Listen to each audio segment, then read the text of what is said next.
अस्सलाम वालेकुम बिस्मिल्लाहिर्रहमानिर्रहीम।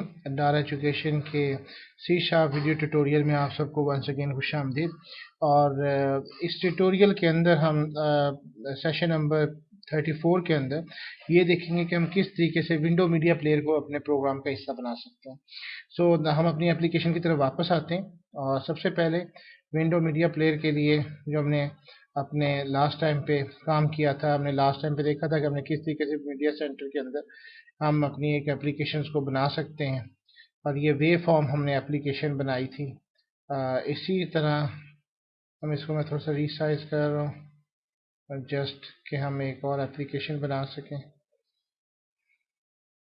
डिफ्रेंशिएशन करने के लिए। उसको मैं एक विंडो मीडिया प्लेयर के लिए ये मेरा वेव सेंटर हो गया। इसको हम थोड़ा सा नाम चेंज कर दें, wave media centre to wave. इसी तरीके से हम अपने सोल्यूशन एक्सप्लोरर में करते हैं और एक फॉर्म और ऐड कर लेते हैं इसमें।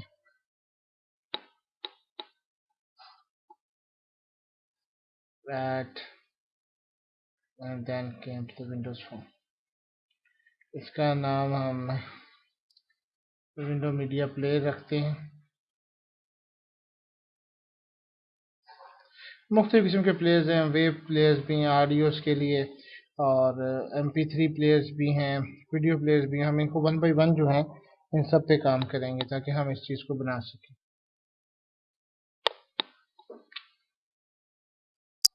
इसका नाम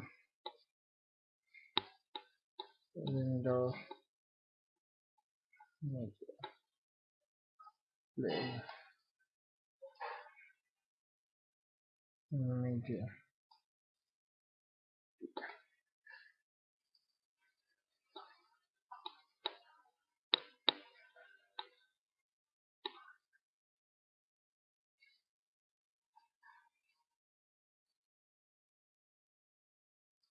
अब हम इसकी प्रॉपर्टीज को सेट करते हैं।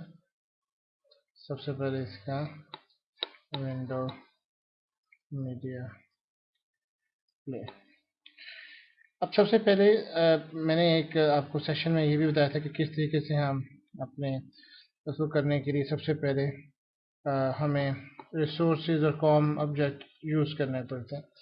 अब इस पे सबसे पहले आप टूल बॉक्स में आइए, क्योंकि यहाँ पे विंडो मीडिया प्लेयर हमारे पास कॉम ऑब्जेक्ट में मौजूद है लेकिन यहाँ नहीं है। हमें सबसे पहले चूज आइटम में जाना चाहिए।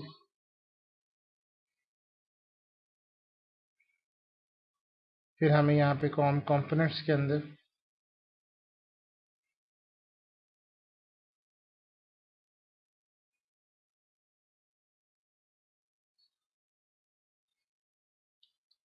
ये लोड होने में थोड़ा सा टाइम ले रहा है।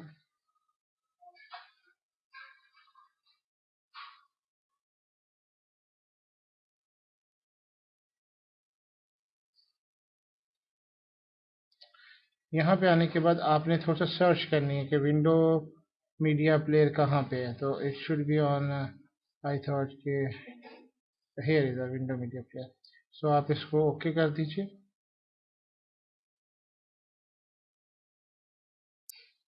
अब ये आपके पास विंडो मीडिया प्लेयर आ चुके हैं। इस तरीके से आप इसके अपने कॉम कंपोनेंट्स जो हैं इसमें ऐड कर सकते हैं।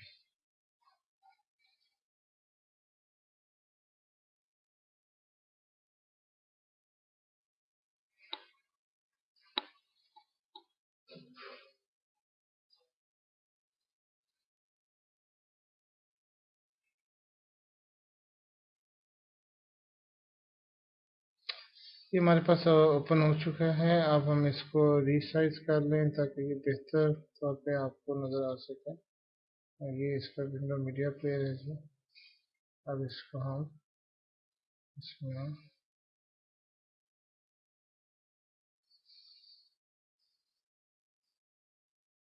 इसको इस तरीके से हम इसको शेप अप कर, और अब हम 3 बटन बनाएंगे।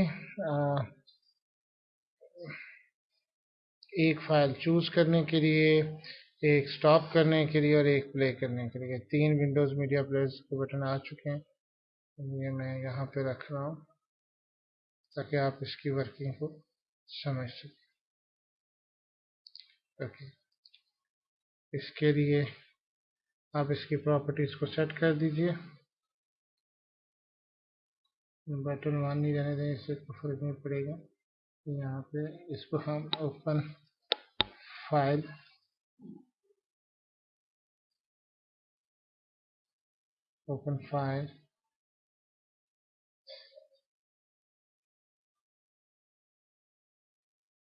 play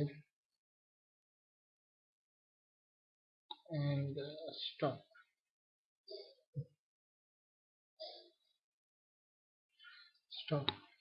आप ओपन फाइल के पीछे करने से पहले हम MDI पैरेंट में इसको डिजाइनिंग टूल्स में हम इसके ऐड करवा लें, डिस्प्ले मीडिया सेंटर, और यहाँ पे हम एक और ऐड करते हैं, window Media player. In this way इस पे आप डबल क्लिक कर दें और सेम कोडिंग जो हम अभी तक दोहरा रहे हैं वैसे ही आप इसको कर लीजिए। सिर्फ नाम चेंज कर दीजिए। यहाँ पे I thought window Media player, इसका नाम फॉर्म का फॉर्म 9,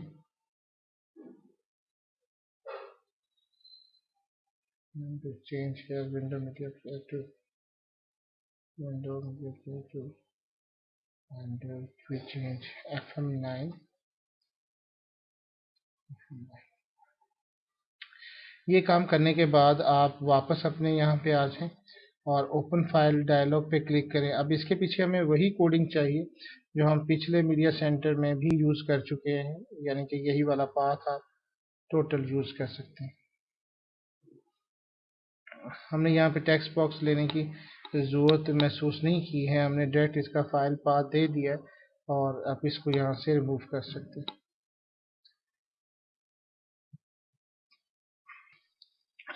हम यहाँ पे हमें चंद लाइंस का इजाफा करना है और वो आपने करने से पहले आप अब वापस आए अपने डिज़ाइन मोड पे। बेशक आप यहाँ पे प्ले का अगर बनाया है तो एक बटन आप इसमें पॉज का और भी बना सकते हैं ताकि आपको ये सारी फॉर्मेलिटी इसमें करनी आ जाए। मैंने इसमें एक बटन और ऐड कर दिया प्ले एंड पॉज का।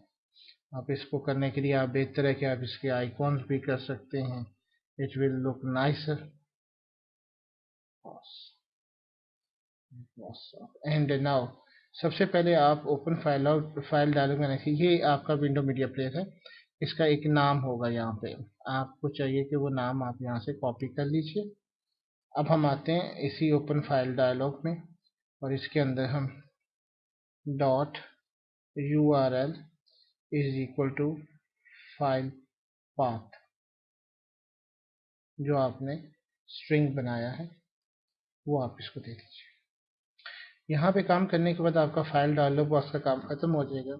अब आप प्ले के बटन के पीछे आ जाए और आपने वही नाम जो आपने यूज़ किया हुआ है उसको यूज़ कीजिए। साथ में CTL कंट्रोल्स पे आ जाइए और इसके करने के बाद आप इसके अंदर जब प्ले का प्रेस करेंगे तो ये फंक्शन इसके अंदर अनेबल हो जाएगा। इसी तरीके से आप पॉज पे आइए, once again the same thing, CTL control dot pause का फंक्शन, और द लास्ट वन में आप स्टॉप के अंदर भी इसी तरीके से आपकी मीडिया प्लेयर का नाम CTL कंट्रोल्स।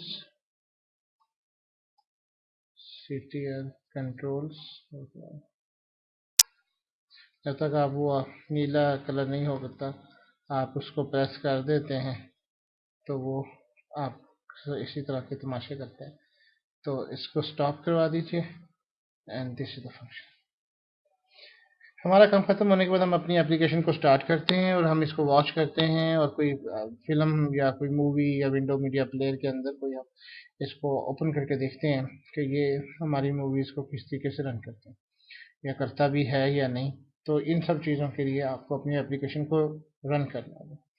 अब बहरहाल ये सारे ट्यूटोरियल्स के अलावा आप हमारी वेबसाइट के ऊपर अगर आप प्रेजेंटेशन बेस्ड ट्यूटोरियल्स वॉच करना चाहते हैं तब आप प्रेजेंटेशन बेस्ड ट्यूटोरियल्स भी वॉच कर सकते हैं, और इसमें मुख्तलिफ़ किस्म के आपको प्रेजेंटेशंस अवेलेबल हैं हमारी वेबसाइट के ऊपर। और इसी तरीके से अगर आप इंटरेस्टेड हैं वेब बेस्ड में देखने के लिए ट्यूटोरियल्स, तो वो वेब बेस्ड ट्यूटोरियल्स भी हमारे पास यहाँ पे मौजूद हैं। इस तरह से हमारी application. So we have our application like this.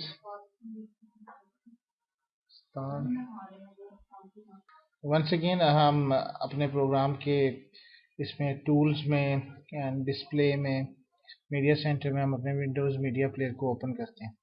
अब सबसे पहले हमने जो ओपन फाइल का ऑप्शन रखा हुआ है, इसमें मेरे पास एक फिल्म पड़ी हुई है, मैं इसको ओपन करता हूँ।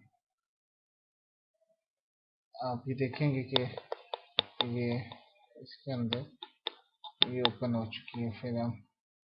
इसका साउंड, इसको आप प्ले, इसको आप पॉज करना चाहें ये पॉज हो जाएगी, तो स्टॉप करना चाहें स्टॉप हो जाएगी। वंस अगेन आप कोई और फिल्म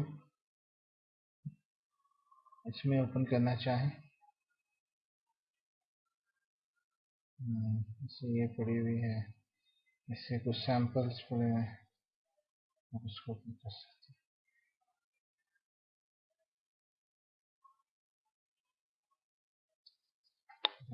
रेडी, हम इसको प्ले कर सकते हैं।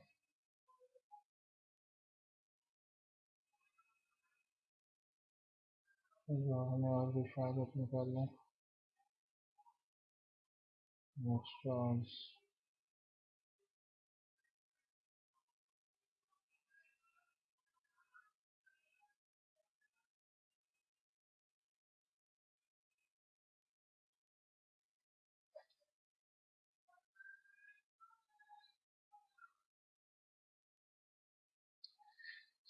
इस तरीके से हम अपना ये सारी वीडियोस करते हैं। उम्मीद है कि आपको ये लेक्चर पसंद आया होगा। कमेंट्स के लिए हमारी वेबसाइट पे विजिट करते रहिए। Thank you very much. अल्लाह हाफ़िज़।